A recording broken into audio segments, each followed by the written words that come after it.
Bonjour à tous, bienvenue sur parlons.org. Alors, il y a quelques jours, vous avez vu Christian, qui est un de mes abonnés, qui est venu vous présenter son système de lanceur pour pigeons sur fil. Ben, alors, le tout, ça m'a donné des idées. Pourquoi ça m'a donné des idées? Pour une raison bien simple, c'est que quand on réfléchit bien, Christian a raison. Vous voyez, ici, sur un système, comment dirais-je, de pigeons sur fil, qu'est-ce qui se passe?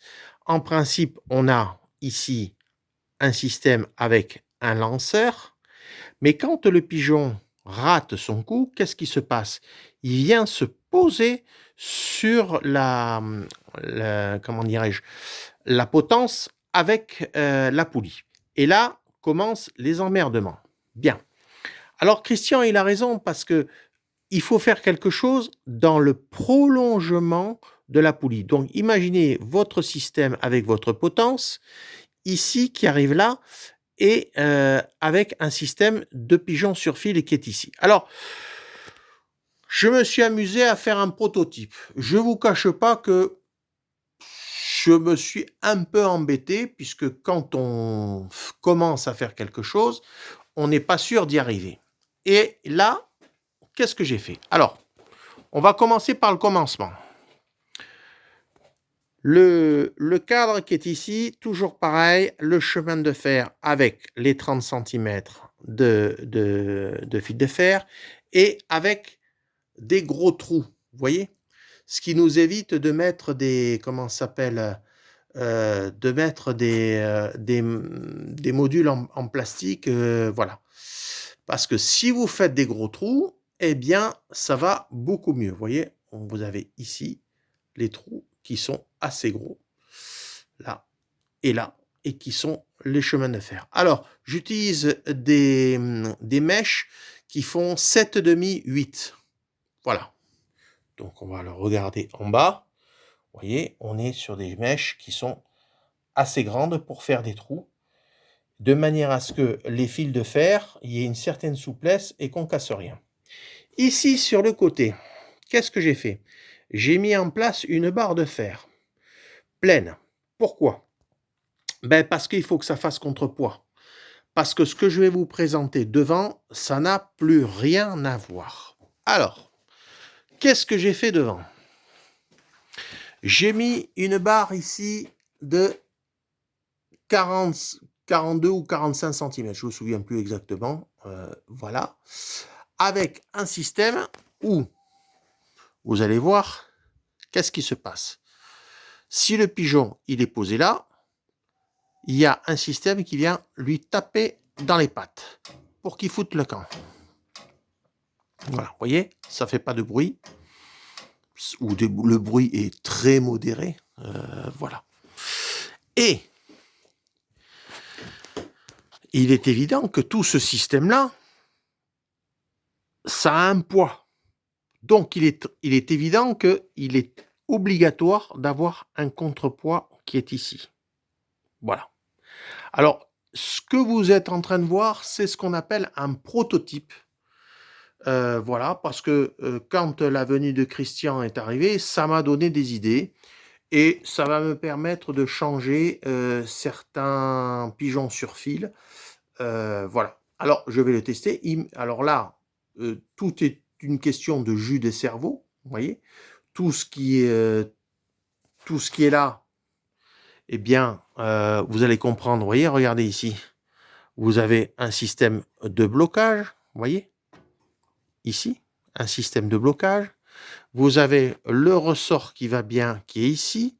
Si jamais la barre, elle sort, eh bien, automatiquement, on n'est pas gêné par le fil de le ressort. Ici, j'ai un système ici qui est courbé, de manière à ce que si jamais le pigeon vient, eh bien, il puisse pas se faire du mal. Et là, ça vient taper dans ses pattes. Si jamais ce n'est pas suffisant, qu'est-ce que je ferai?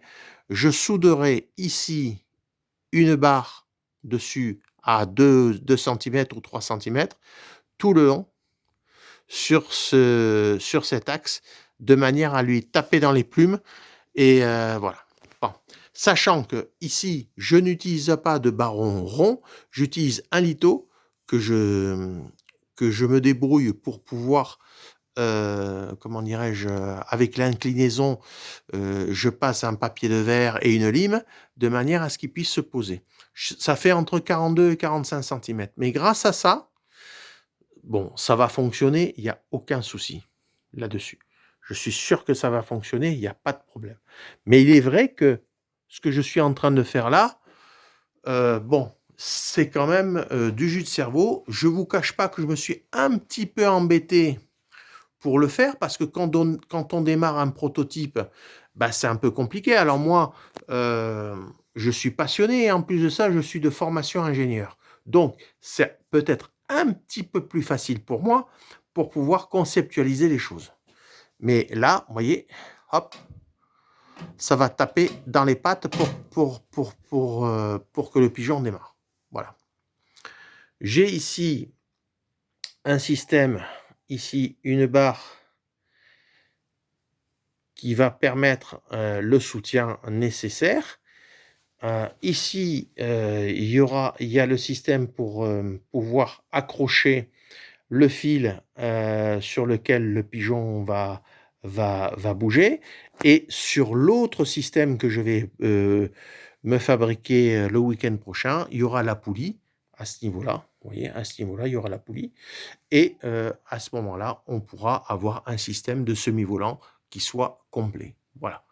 Alors, je me suis engagé dans quelque chose un peu complexe. Bon, on verra ce que ça donne à l'usage, mais je suis sûr que ça va fonctionner. Voilà. Alors, je vous remontre.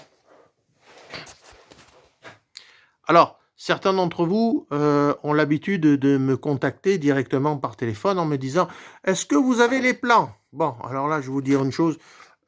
J'ai pas les plans. Et je vais le faire, comment dirais-je, à l'intellect. Et parce que malheureusement, l'objectif ici sur ce système-là, c'est de pas de commercialiser parce que c'est quand même quelque chose qui est un peu complexe. Vous voyez, je vous remontre. Quand le pigeon, imaginez le pigeon qui est sur la barre, hop, voilà. Et là, il est obligé d'aller voler. Voilà. Allez, à très bientôt sur palon.org.